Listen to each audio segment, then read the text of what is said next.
Bonsoir à tous, bonsoir à tous. Bonjour pour si en fonction de l'heure à laquelle vous écoutez, quoi qu'il en soit, bien-aimé du Seigneur, sois béni. Gloire soit rendue à Dieu, le Père, le Fils et le Saint-Esprit de Dieu. Ce que je vais vous dire aujourd'hui, c'est une révélation que j'ai eue aujourd'hui même. Elle est incomplète, elle est partielle, parce que je suis limitée. Et que je pense que c'est une invitation pour chacun d'entre nous de demander au Seigneur justement de compléter, de d'approfondir chacun de son côté. Si vous voyez qu'il y a des endroits où je fais des erreurs, pardonnez-moi. Si vous-même vous avez des révélations ou des compréhensions complémentaires, merci de les partager. En tout cas, je loue le nom de l'Éternel pour ce message qui arrive pour le dernier sabbat de l'année, lors de la dernière veillée de prière, le dernier temps de la veillée de prière, et je pense en fait que ce n'est pas un hasard. Dieu est merveilleux, son amour, sa magnificence sont sans pareil, et véritablement, nous ne réalisons pas l'amour de Dieu pour nous et nous ne réalisons pas tout ce que Jésus a accompli pour nous. Un jour, j'ai entendu un frère qui m'a dit, Evelina, lorsque nous irons au ciel, quelle garantie nous aurons que le mal ne reviendra plus? Mais au travers de tout ce que nous comprenons du sacrifice de Jésus, le mal ne pourra pas revenir. Non. Et le message de ce matin, enfin de ce soir, pardon, oui, non, de ce matin, puisque nous sommes à 3 heures du matin, c'est quel est le serpent qui domine dans ta vie? Quel est le serpent qui domine dans ta vie? Je vais vous inviter à lire avec moi Genèse 3. Nous allons lire jusqu'à tout le chapitre de Genèse 3. Le serpent, d'abord je vais prier. Père éternel, voici, c'est le dernier temps de cette veillée de prière de l'année 2020. Seigneur, tu sais qui je suis, tu sais ce que je suis. Pourtant, c'est moi que tu as choisi pour pouvoir délivrer ce message ce matin. Je n'en tire aucune gloire, si ce n'est un sentiment de reconnaissance à ton égard pour ce que tu m'as donné à partager, et si ce n'est un sentiment de responsabilité face à cette tâche aussi. Je te demande de purifier mes lèvres, purifier ma pensée, purifier mon être, Seigneur Dieu, afin que je puisse te faire honneur.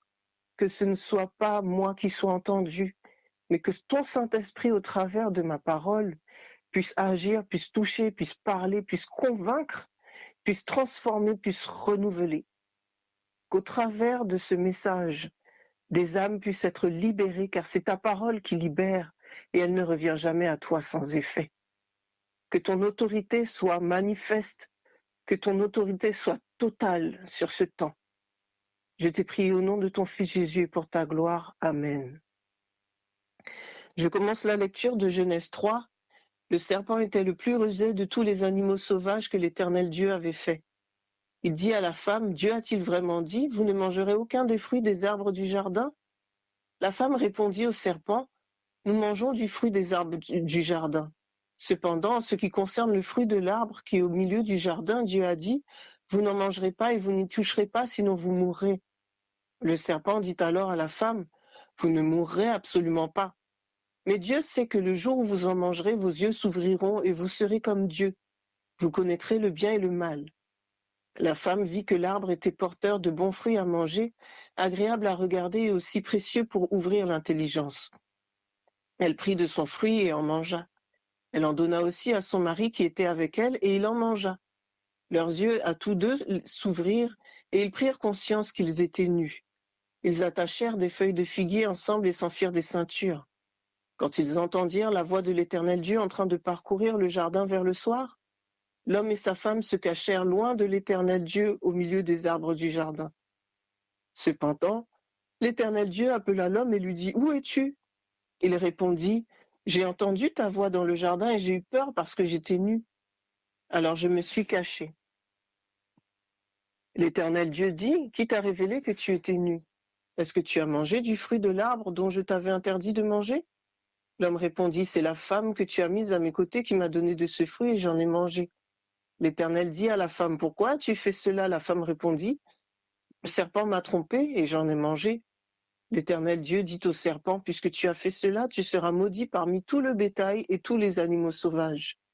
Tu marcheras sur ton ventre et tu mangeras de la poussière tous les jours de ta vie. Je mettrai l'hostilité entre toi et la femme, entre ta descendance et sa descendance. Celle-ci t'écrasera la tête et tu lui briseras le talon. » Il dit à la femme, « J'augmenterai la souffrance de tes grossesses et c'est dans la douleur que tu mettras des enfants au monde.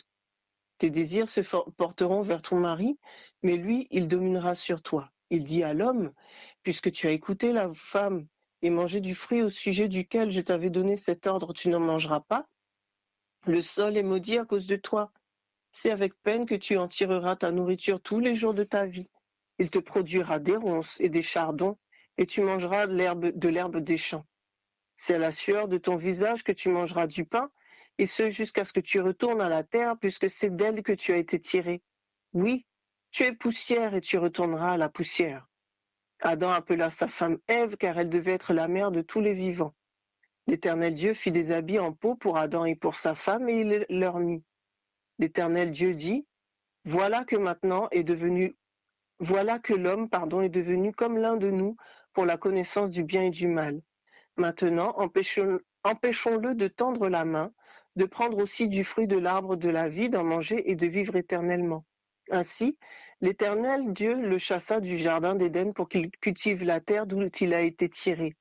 Après avoir chassé Adam, il posta à l'est du jardin d'Éden les chérubins qui agitent une épée flamboyante pour garder le chemin de l'arbre de la vie. Donc nous voyons dans ce passage que le serpent est l'incarnation de Satan, l'adversaire. Pour preuve, nous voyons dans ces paroles de Genèse que justement le serpent dit l'opposé, l'encontre de ce que l'Éternel a dit. Et la Bible utilise le qualificatif de rusé à son égard qui signifie déloyal, celui qui fait reculer. Dans Apocalypse 12, verset 9, il nous est dit que il fut jeté dehors le grand dragon, le serpent ancien appelé le diable et Satan, celui qui égare toute la terre. Il fut jeté sur la terre et ses anges furent jetés avec lui. Donc on voit clairement que le serpent est Satan, et d'ailleurs dans la Bible, le terme de serpent a presque toujours une connotation négative.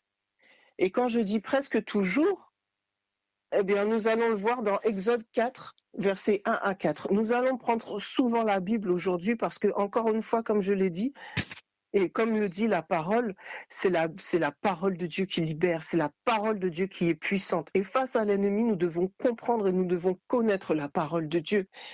Exode 4, versets 1 à 4 nous dit, Moïse était face au buisson ardent et le Seigneur a donné à Moïse l'ordre de retourner en Égypte pour pouvoir délivrer le peuple d'Israël. Et Moïse répondit, « Ils ne me croiront pas, ils ne m'écouteront pas, au contraire, ils diront, l'Éternel ne t'est pas apparu. » L'Éternel lui dit, « Qu'y a-t-il dans ta main ?» Il répondit, « Un bâton. » L'Éternel dit, « Jette-le par terre. » Il le jeta par terre et le bâton se changea en serpent. Moïse prit la fuite devant lui. L'Éternel dit à Moïse, « Tends la main et prends-le par la queue. » Il tendit la main et l'attrapa. Le serpent redevint alors un bâton dans sa main. L'Éternel dit, « Voilà ce que tu feras afin qu'ils croient que l'Éternel, le Dieu de leurs ancêtres, t'est apparu, le Dieu d'Abraham, le Dieu d'Isaac et le Dieu de Jacob. » Donc nous voyons l'ordre qu'a reçu Moïse et nous voyons la suite dans Exode 7, versets 9 à 12. Exode 7, versets 9 à 12 qui nous dit, « Si le Pharaon vous dit, faites un miracle, tu ordonneras à Aaron, prends ton bâton et jette-le devant le Pharaon. Le bâton se changera alors en serpent. » Moïse et Aaron allèrent trouver le Pharaon et se conformèrent à ce que l'Éternel avait ordonné. Aaron jeta son bâton devant le Pharaon et devant ses serviteurs, et il se changea en serpent. Cependant, le Pharaon appela des sages et des sorciers, et les magiciens d'Égypte, eux aussi, en firent autant par leurs sortilèges. Ils jetèrent tous leurs bâtons, et ceux-ci se changèrent en serpents. Mais le bâton d'Aaron engloutit les leurs. Il est intéressant de voir que alors que la Bible déclare que le serpent est Satan, il est intéressant de voir que dans ces 2 épisodes d'Exode, enfin dans cette histoire d'Exode, Jésus, puisque nous savons que Dieu à ce moment-là c'était Jésus s'incarne en serpent. Donc Satan est le serpent, Jésus est aussi un serpent. Et ce qui est intéressant en plus, c'est que on voit que Pharaon représente Satan, il représente l'adversaire, il représente celui qui refuse totalement l'autorité de Dieu. Et donc Satan appelle tous les sages, tous les magiciens, tous les sorciers d'Égypte. Enfin, il n'est pas dit tous, il est dit, il appela des sages et des sorciers et les magiciens d'Égypte. Donc on imagine en fait qu'il y avait beaucoup de personnes. Et toutes ces personnes, ils firent la même chose que Moïse, à savoir que leur bâton se transformait en serpent. Je ne sais pas si vous réalisez le nombre de serpents qu'il y avait, parce que le problème, c'est que souvent, nous nous attachons aux choses que nous voyons. Et nous avons dû voir les 10 commandements en film ou la version de Moïse en dessin animé, et donc nous avons, dans notre tête, il y avait peut-être que 2, 3, 4 serpents. Mais la vérité, c'est que nous ne savons pas combien de serpents étaient en présence à ce moment-là. Nous ne savons pas. Et ce qui est intéressant, c'est que le bâton d'Aaron engloutit tous les serpents. Alors, je ne sais pas pour vous, mais dans le monde naturel, lorsque l'on regarde les reportages, si un serpent mange un autre serpent ou une autre proie ou une souris ou quelque chose comme ça, il prend des heures, voire des jours pour digérer ce qu'il a mangé. Déjà, il prend un moment avant de arriver à engloutir sa proie. Parce que logiquement, pour engloutir ta proie, il faut que tu l'aies tué d'abord. Ou sinon, il faut que tu lui aies inculqué du venin pour que ta proie ne bouge plus et que tu puisses et que le serpent puisse l'avaler. Or, il n'est pas question de tout ça ici. On nous dit que le bâton d'Aaron engloutit les leurs. Point. Et là, déjà, nous voyons la suprématie de Jésus. Généralement, lorsque l'on parle de Jésus en tant que serpent, on pense au serpent d'airain. Et donc, je vais vous inviter à lire avec moi cet épisode. Il est dans Nombre 21, versets 3 à 9. L'Éternel exauça Israël et lui livra les Cananéens. On les voit à la destruction, ainsi que leurs villes, et on appela cet endroit Horma. Ils partirent du mont Hor par le chemin de la mer des roseaux, Nombre 21, versets 3 à 9, je reprends. Donc, ils partirent du mont Hor par le chemin de la mer des roseaux pour contourner le pays d'Édom. Le peuple s'impatienta en route et parla contre Dieu et contre Moïse. Pourquoi nous avez-vous fait quitter l'Égypte si c'est pour que nous mourions dans le désert? En effet, il n'y a ni pain, ni eau, et nous sommes dégoûtés de cette misérable nourriture. Alors l'Éternel envoya des serpents venimeux contre le peuple. Ils mordirent le peuple et beaucoup d'Israélites moururent. Le peuple vint trouver Moïse et dit, « Nous avons péché car nous avons parlé contre l'Éternel et contre toi. Prie l'Éternel afin qu'il éloigne ces serpents de nous. » Moïse pria pour le peuple et l'Éternel lui dit, « Fais-toi un serpent venimeux et place-le sur une perche. Toute personne mordue qui le regardera aura la vie sauve. » Moïse fit un serpent en bronze et le plaça sur une perche. Toute personne qui avait été mordue par un serpent et regardait le serpent en bronze avait la vie sauve. Depuis que je suis enfant, en fait, quand j'étais enfant, c'était un un épisode qui me troublait beaucoup. On en parlait à l'église, on disait voilà, Moïse a fait un serpent d'airain, les gens le regardaient et les gens étaient sauvés. Et je n'arrivais pas à comprendre en tant qu'enfant pourquoi le serpent d'airain représentait Jésus alors qu'on m'avait toujours dit que le serpent c'était Satan. Et personne ne semblait trouver ça illogique ou anormal. On en parlait comme ça et on disait voilà, Jésus c'est le serpent. Mais pour moi, serpent égale péché. Et c'est intéressant parce que là, il est question de serpent d'airain, mais dans d'autres versions, on dit le serpent ardent, le serpent brûlant ou le serpent ardent.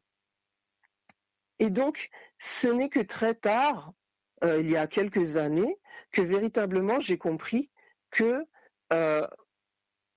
j'ai compris pourquoi Jésus s'est incarné en tant que serpent. Si nous prenons Jean 3, versets 12 à 16, Jean 3, versets 12 à 16 dit, là c'est Jésus qui parle à Nicodème qui est venu le voir de nuit. Nicodème faisait partie du Sanhédrin. Nicodème se rendait compte que Jésus était différent des autres. Il réalisait qu'il se passait quelque chose, mais il n'arrivait pas encore à l'accepter en tant que Messie et il voulait le voir. Donc il est allé le voir en privé. Et donc en Jean 3, versets 12 à 16, Jésus parle à Nicodème et lui dit « Si vous ne croyez pas quand je vous parle des réalités terrestres, comment croirez-vous si je vous parle des réalités célestes ?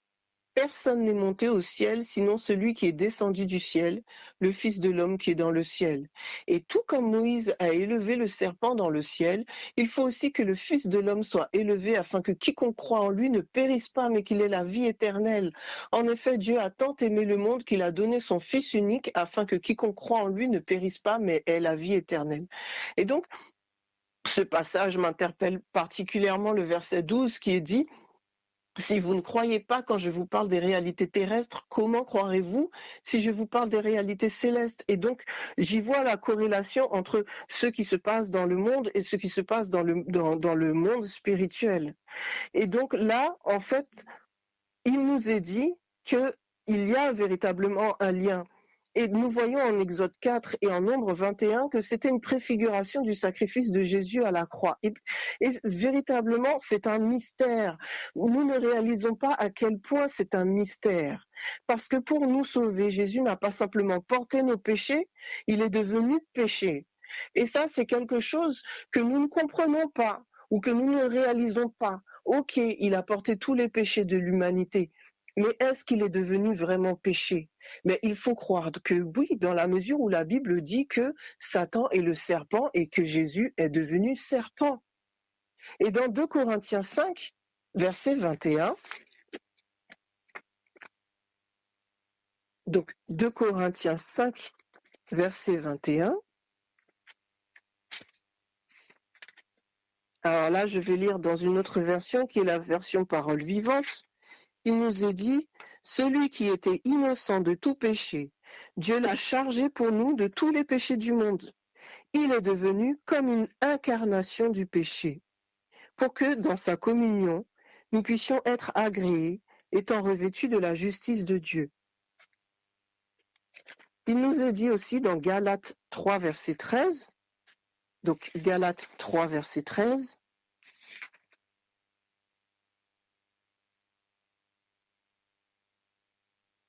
mais à présent, le Christ nous a affranchis de l'esclavage du régime légal, enfin du péché.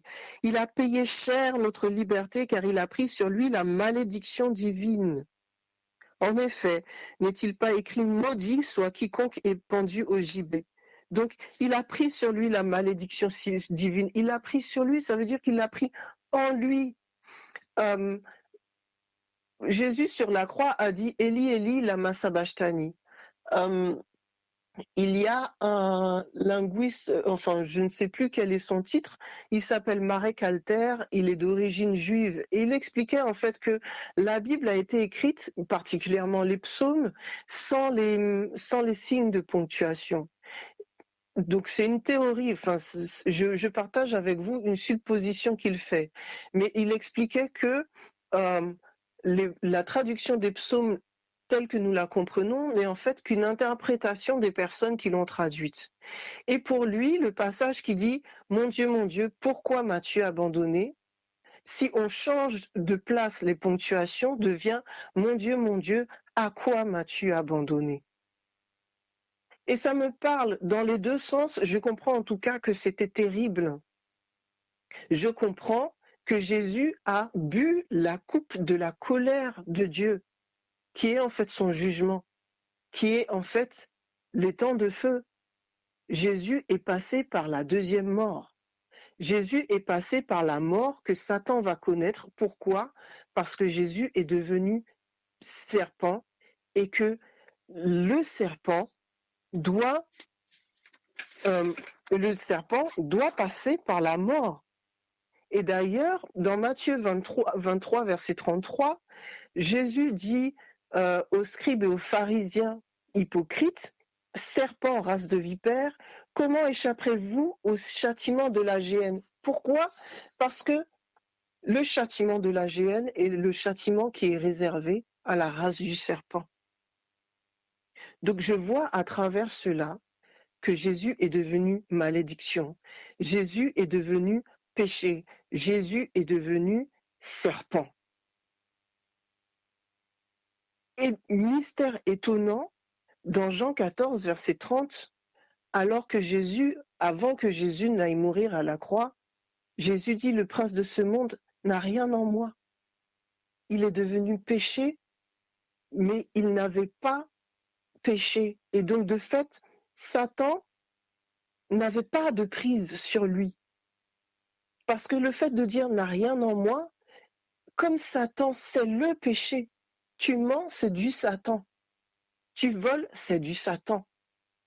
Tu te mets en colère injustement, c'est du être colérique, c'est du Satan. Ça vient de Satan.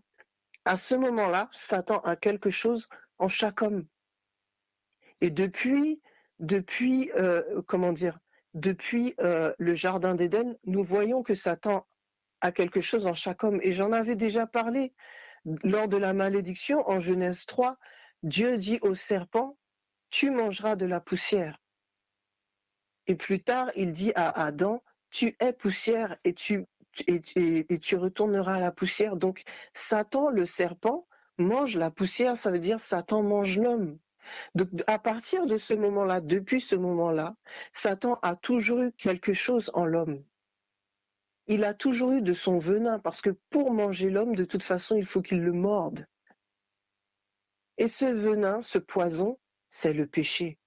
On ne peut pas faire de différence, on ne peut pas faire de séparation entre Satan et le péché.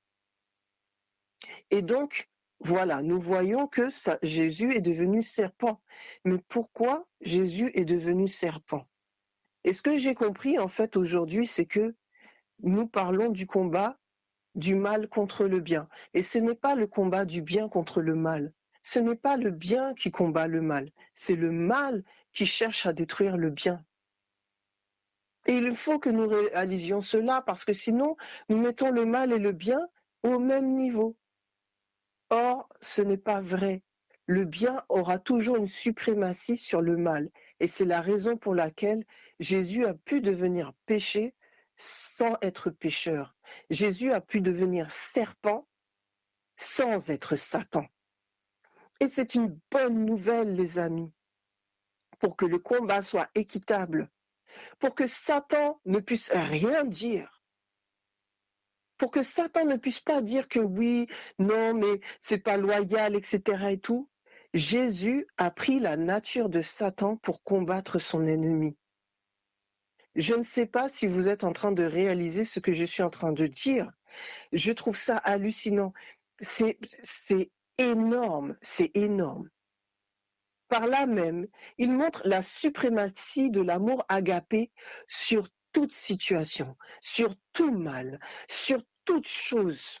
L'amour agapé est tout puissant. Rien dans la pureté de Dieu ne peut l'atteindre. La pureté de Dieu est basée sur son caractère qui est agapé. Rien ne peut altérer l'amour agapé, pas même le péché. rien. L'amour agapé sera toujours victorieux. L'amour agapé sera toujours tout-puissant. Dieu est tout-puissant. Pourquoi? Parce que son amour est tout-puissant. Dieu tout-puissant veut dire Dieu dont l'amour est tout-puissant. L'amour, en devenant serpent, a montré aux hommes, aux anges, à l'univers entier que l'amour est toujours vainqueur. L'amour sera toujours vainqueur. Et c'est la raison pour laquelle nous n'avons pas à craindre la présence de Satan. Nous n'avons pas à craindre la présence des esprits mauvais.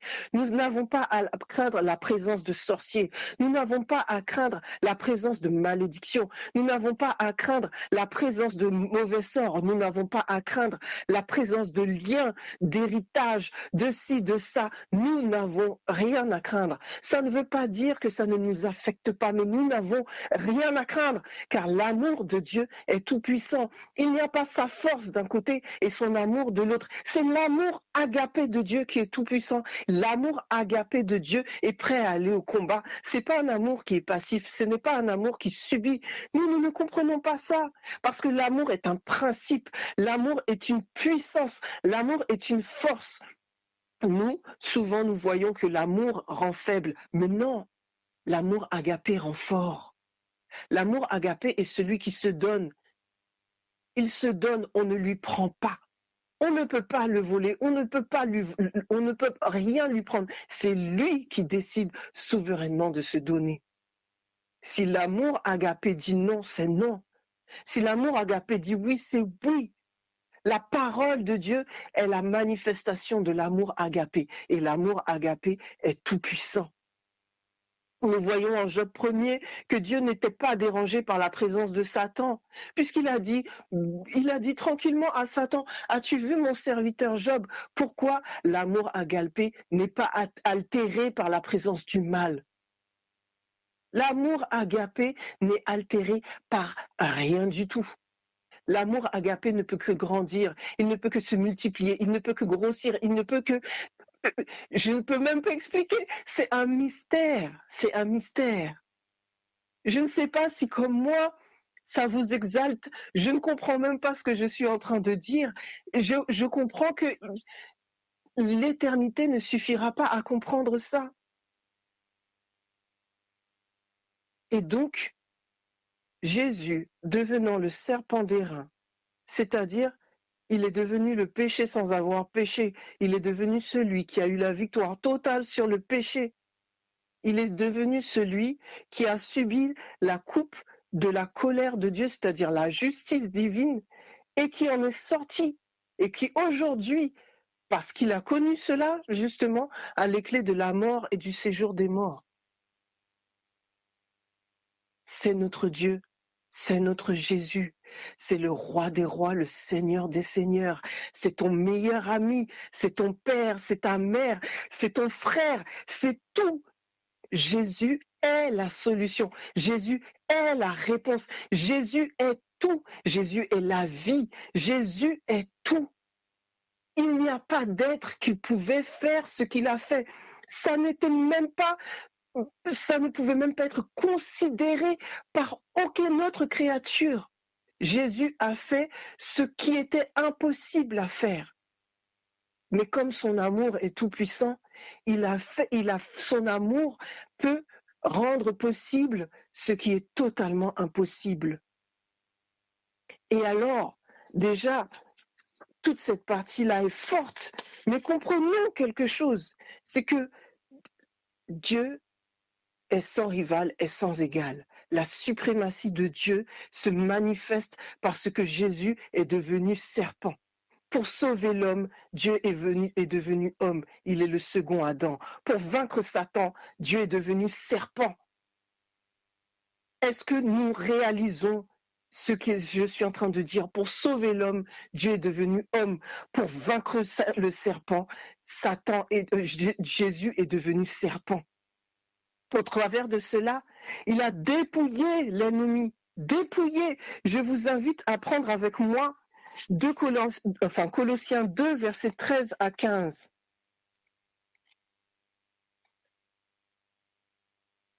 Colossiens 2, versets 13 à 15. Oui, nous étions morts à cause de nos fautes, égarés par les convoitises de notre vieille nature. Mais en nous unissant au Christ, Dieu nous a fait revivre avec lui en nous pardonnant tous les péchés par sa grâce.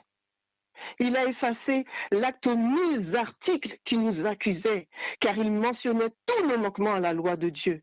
Il l'a annulé et il l'a cloué à la croix. Je veux le redire, il a effacé l'acte aux 1000 articles qui nous accusaient, car il mentionnait tous nos manquements à la loi de Dieu. Il l'a annulé et il l'a cloué à la croix. Il a démasqué et puis désarmé toute autorité, tout pouvoir de l'enfer. Il a exposé leur faiblesse devant l'univers. Il les a traînés derrière son char triomphal après sa victoire à la croix. Ça aussi, il faut que je le relise.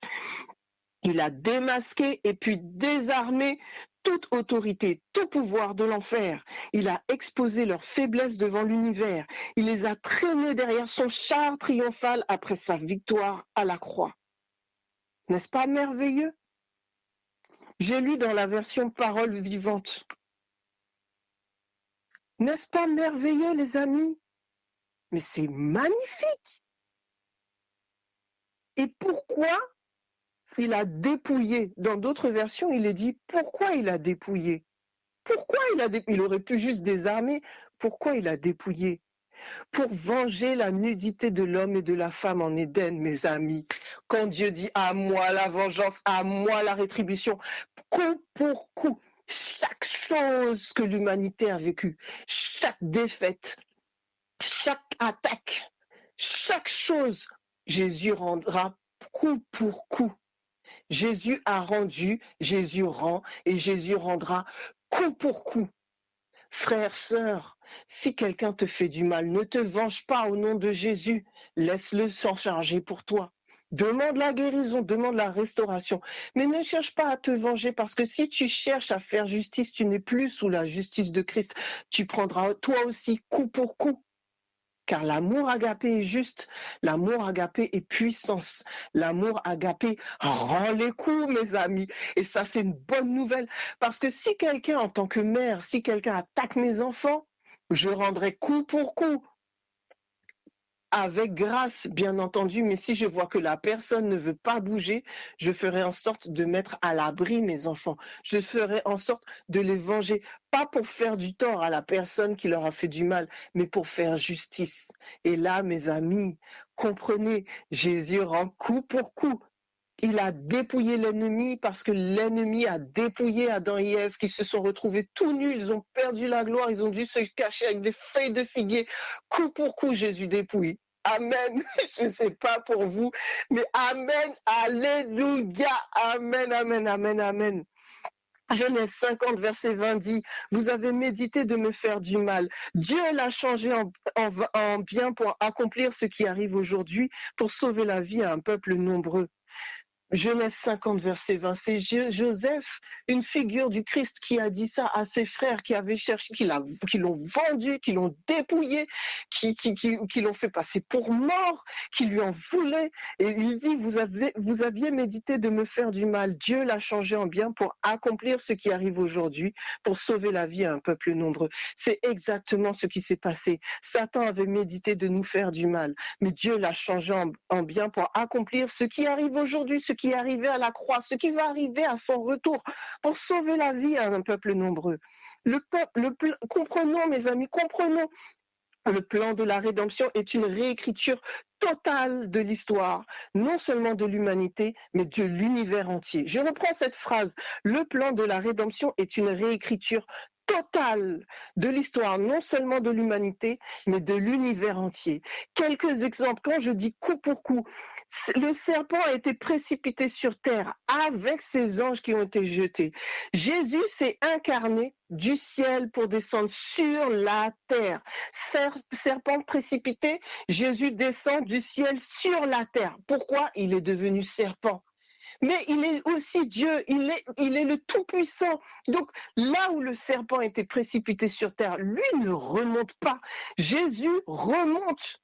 Il remonte, et non seulement il remonte, avec lui, il entraîne ses enfants.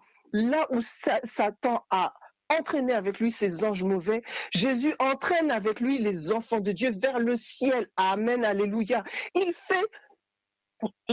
fait ce que le serpent fait, mais dans le même temps, il est le Messie, il est le Sauveur, il est le Rédempteur, il est le Tout-Puissant. Coup pour coup, il brise et il restaure, il brise et il restaure, il brise et il restaure. Le serpent précipité, et voyez bien, le serpent, il a été précipité. Ce n'était pas son choix, ce n'était pas sa volonté, il a été précipité. Jésus a décidé de descendre. Jésus a décidé de s'incarner. Amen, alléluia pour cela. Les anges ont été jetés, précipités avec lui. Nous voyons dans Genèse 28, verset 12, qu'il y avait une échelle où là encore nous voyons que Jésus était l'échelle qui était du ciel et qui descendait sur la terre. Les anges montaient et descendaient sur l'échelle, mais eux avaient le choix, ils avaient la possibilité de remonter. Satan ne pouvait pas. Et dans son ascension, il va nous emmener avec nous, il va venir nous chercher.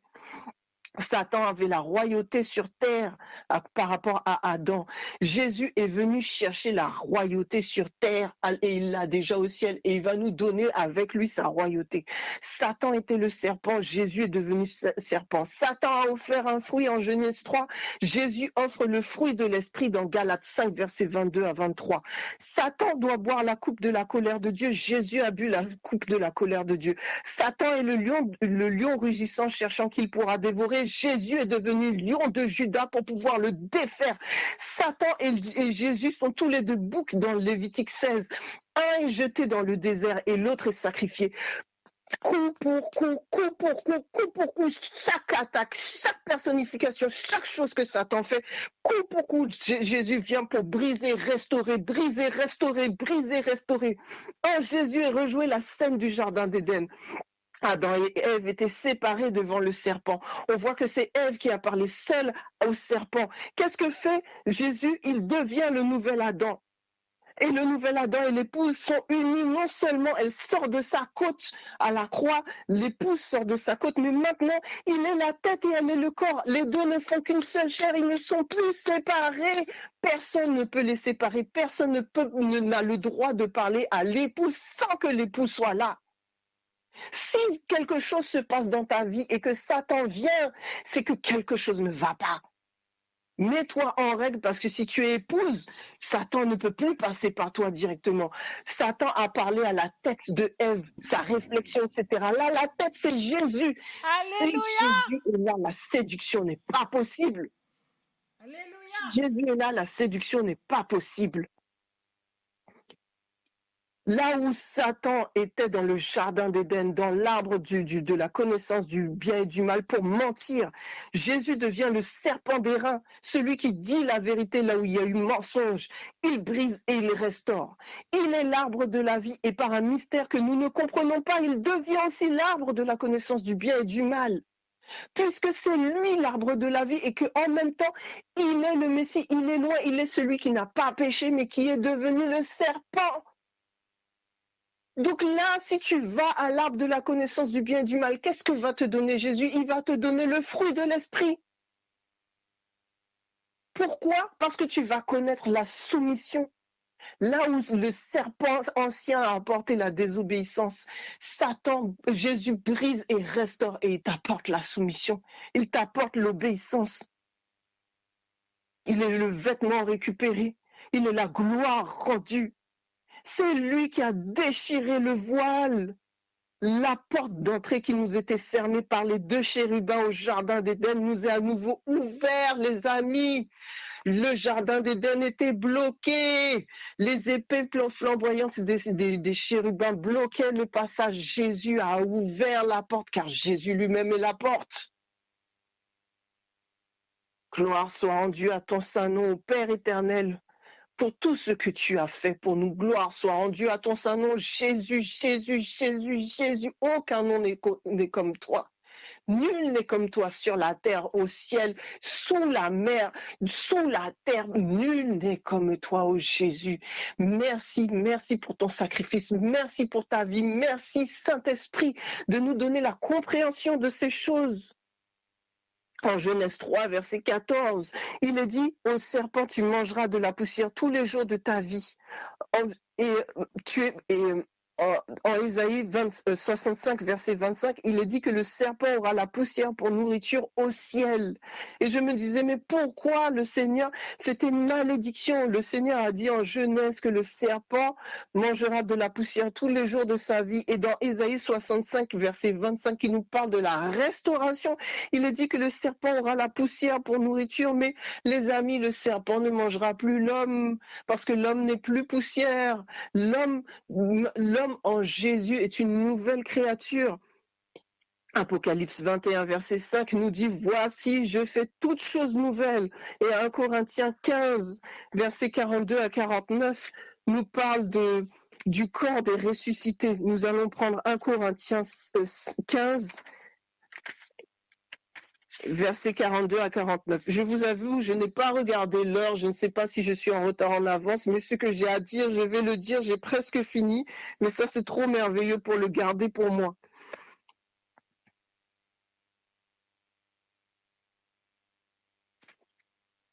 Donc nous avons dit 1 Corinthiens 15, versets 42 à 49. Ainsi en est-il de la résurrection des morts. Semé corruptible, on ressuscite incorruptible. Semé méprisable, on ressuscite glorieux. Semé plein de faiblesse, on ressuscite plein de force. Semé corps naturel, on ressuscite corps spirituel. S'il y a un corps naturel, il y a aussi un corps spirituel. C'est pourquoi il est écrit, le premier homme Adam devint un être vivant. Le dernier Adam est devenu un esprit vivifiant. Le spirituel n'est pas le premier, c'est ce qui est naturel. Ce qui est spirituel vient ensuite. Le premier homme tiré de la terre est terrestre, le deuxième homme vient du ciel. Et c'est la raison pour laquelle ce que Dieu dit est immuable, il ne change pas. La malédiction qu'il a mise sur le serpent demeure jusqu'à l'éternité de l'éternité. Le serpent mangera la poussière, sauf que la poussière ne sera plus. Amen. Gloire à Dieu. Nous serons changés, nous serons transformés, nous aurons la même nature que Christ. Gloire à Dieu, c'est la raison pour laquelle il était nécessaire que Jésus vienne, parce que rien ne pouvait sauver l'homme que Jésus s'incarnant, prenant la nature humaine pour nous faire changer de nature. Et maintenant, dans 2 Rois 18, verset 4, et j'en arrive à la fin, 2 Rois 18, verset 4, il est dit,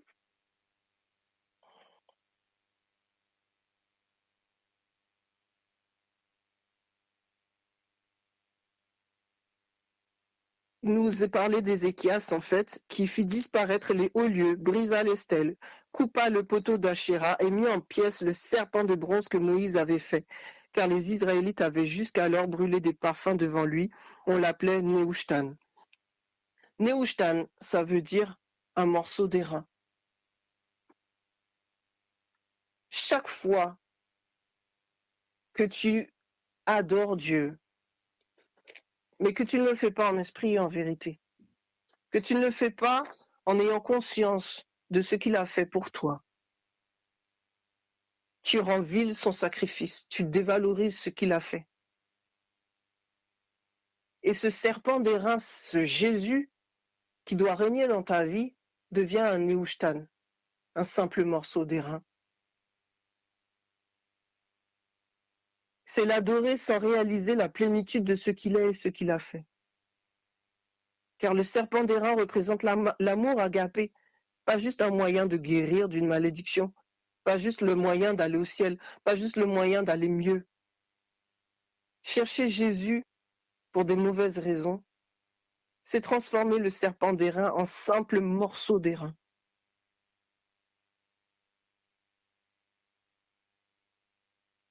« 1 Corinthiens 13, verset 1 nous dit que sans l'amour, nous ne sommes qu'un airain qui résonne.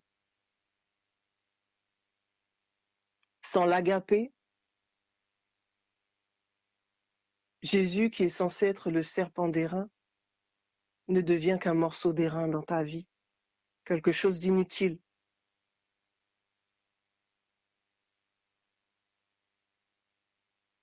ce que j'espère, c'est que, au travers de ce que je t'ai exposé ce soir,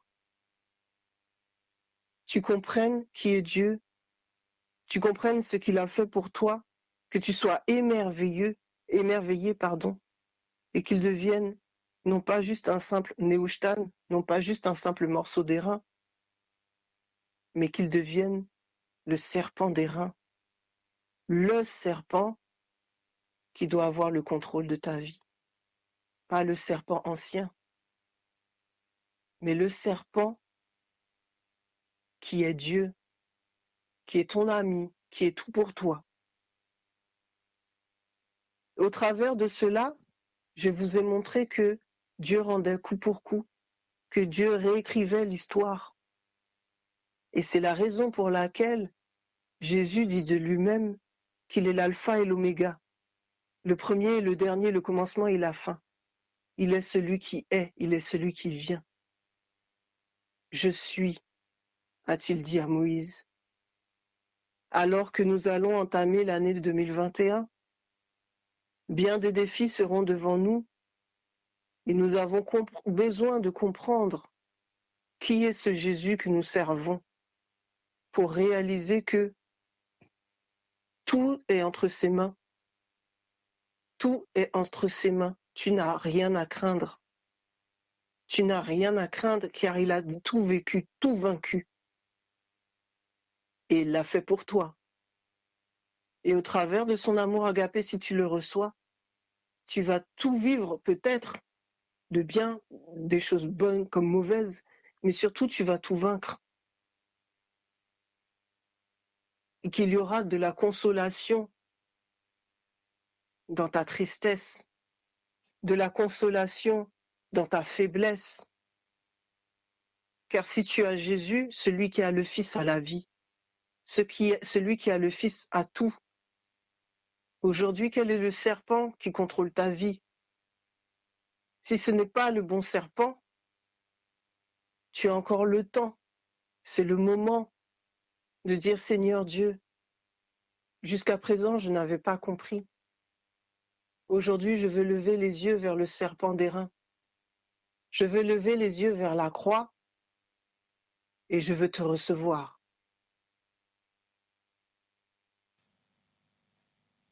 Père éternel, je te loue, je te rends grâce encore une fois de ce message que tu nous as transmis ce soir.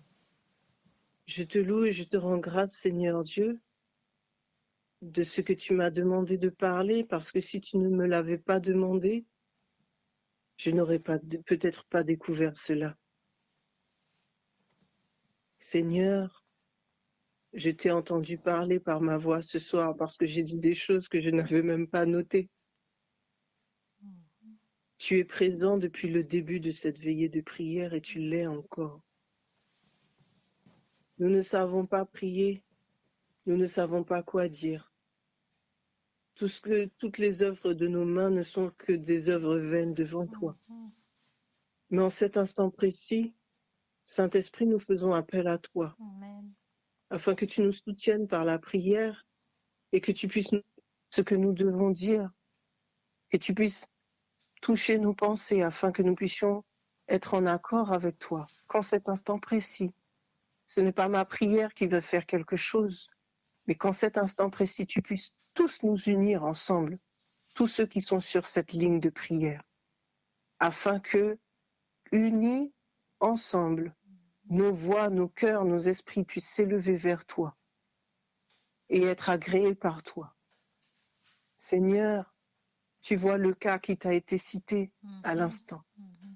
Mais Seigneur, nous venons de voir que ton fils est devenu serpent, donc il est devenu cancer généralisé. Amen. Il est devenu maladie afin que nous puissions être délivrés de la maladie, délivrés de la malédiction, délivrés des problèmes, délivrés des sorts, des sortilèges, des vœux, des malédictions, des imprécations, délivrés, délivrés, délivrés. Comme il est dit dans Ésaïe, c'est par ces meurtrissures que nous sommes guéris.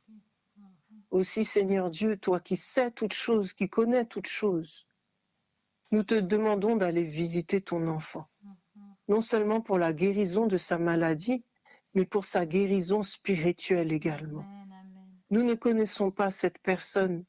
Nous ne savons pas pourquoi elle est dans cette situation-là, ni même s'il y a une cause à cette situation-là. Et ce n'est pas la question, car nous venons à toi en cet instant précis, car tu es le Dieu de grâce et le Dieu de miséricorde. Personne ne mérite quoi que ce soit de ta part. Nul ne peut dire que, en fonction de ce qu'il est ou de ce qu'il a fait, il peut obtenir une faveur de toi. Aussi, Seigneur Dieu, en cet instant précis, nous avons vu tout ce que ton Fils a vécu pour que nous puissions nous réclamer de toi, pour que nous puissions devenir de tes enfants. La guérison d'un cancer généralisé, ce n'est rien pour toi. Amen.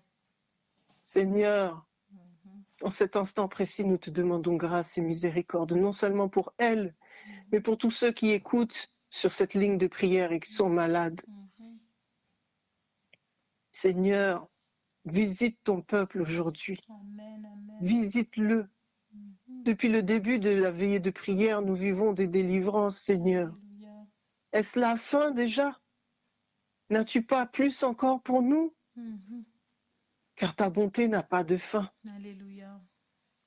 Ta bonté se renouvelle à chaque instant. Ce n'est pas chaque jour, c'est à chaque instant. Car tu n'es pas dans le temps. Ce n'est pas comme si le matin, il y avait une dose, le midi, il y avait une dose, le soir, il y avait une dose. Non, tu n'es pas comme ça. Tu es celui qui donne, car tu es l'amour agapé lui-même. Mhm. Seigneur, envoie ton amour agapé dans la chambre de ton enfant. Amen. Envoie l'amour agapé dans la chambre de chaque personne qui est sur cette ligne, de chaque personne qui écoutera cette prière. Envoie, ô Père éternel, envoie qu'il y ait des manifestations de guérison, des manifestations de paix, des manifestations de joie, des manifestations d'amour, des manifestations de délivrance, Seigneur. Nous réclamons, Seigneur, que le joug soit ôté sur la tête de tes enfants. Nous réclamons, Seigneur Dieu, que tu puisses visiter, que tu puisses balayer au nom de Jésus, que le mal sous toutes ses formes puisse être expulsé de tes enfants, alors que tu reviens bientôt, alors que nous cherchons ta face, Seigneur Dieu. Conduis-nous de gloire en gloire, car c'est à toi que nous regardons. Ce soir, Seigneur, nous élevons les yeux vers le serpent d'airain. Ce soir, Seigneur Dieu, nous élevons les yeux, non pas à la croix, mais au-dessus de la croix, car Jésus est retourné au ciel. Celui que nous servons n'est pas encore accroché à une croix. Celui que nous servons est déjà reparti au ciel. Celui que nous servons a les clés de la mort et de séjour des morts. Celui que nous servons a la victoire sur la maladie. Amen. Jésus, tu chassais la maladie comme tu chassais les esprits mauvais. Alléluia. Ça ne te posait aucun problème. Mhm. Alors, Seigneur Dieu, visite, visite, visite, visite. N'aie de cesse de visiter. Restaure, restaure nos âmes, restaure nos corps, restaure nos esprits, restaure tout ce qui a été volé. Alléluia. Restaure afin que nous puissions te louer. Et que chaque personne qui ce soir aura reçu une bénédiction sente la nécessité de louer ton nom. Malheur à celui qui profite de tes bienfaits sans te louer. Mhm. Ce n'est pas une malédiction que j'envoie, c'est un fait.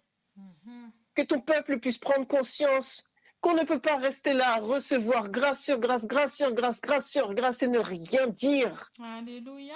Car l'enfant de Dieu est celui qui ouvre la bouche, l'enfant de Dieu est celui qui témoigne. Mhm. Seigneur, alors que nous prions pour ton enfant, qu'elle puisse revenir sur la chaîne de prière pour dire que tu l'as visité. Alléluia. Fais du bien, fais du bien, fais du bien à chacun d'entre nous. Et que ceux qui n'ont pas témoigné ne se sentent pas culpabilisés, mais brise le joug qui fait qu'ils ne témoignent pas. Mhm. Brise le verrou qui fait que leur bouche est bloquée. Alléluia. Brise les empêchements dans leur cœur qui font qu'ils n'arrivent pas à s'ouvrir. Mhm. Car pour certains, c'est une souffrance. Mhm. Délivre, Seigneur Dieu, délivre. Seigneur, il ne sert à rien de multiplier beaucoup de paroles. Car tu dis et la chose s'accomplit. Alléluia. Alors Seigneur Dieu, je veux te remercier par avance, car cette demande a été faite durant une semaine d'action de grâce. Alléluia. Flora a témoigné de ce que l'action de grâce brise le joug, l'action de grâce apporte la délivrance, l'action de grâce apporte le salut. Alors Seigneur Dieu, je te rends gloire pour toutes les difficultés que tes enfants rencontrent actuellement. Je te rends gloire pour ce cancer généralisé. Je te rends gloire, Seigneur Dieu, pour tout ce qui nous arrive dans nos vies. Je te rends gloire car tu en es digne. Je te rends gloire car tu es le roi des rois, le Seigneur des seigneurs. Donne la paix à tous ceux qui sont sur cette ligne de prière. Donne la paix à la famille de ta servante, Seigneur Dieu, afin qu'ils sachent qu'elle est entre tes mains. Gloire soit rendue à ton saint nom au siècle des siècles. Bénis abondamment RTA, bénis abondamment cette chaîne, bénis abondamment tous ceux qui écouteront ce message et les autres messages de cette chaîne. Gloire soit rendue à ton saint nom. À celui qui nous aime, qui nous a déliés et libérés de nos péchés par son sacrifice, qui a fait de nous un peuple de rois et nous a institués prêtres pour servir Dieu son Père, À lui soit la gloire, la puissance et la domination au siècle des siècles. Amen. Et que la grâce et la paix soient données à tous ceux qui écoutent de la part de celui qui s'appelle, il est, il était et il vient. Amen.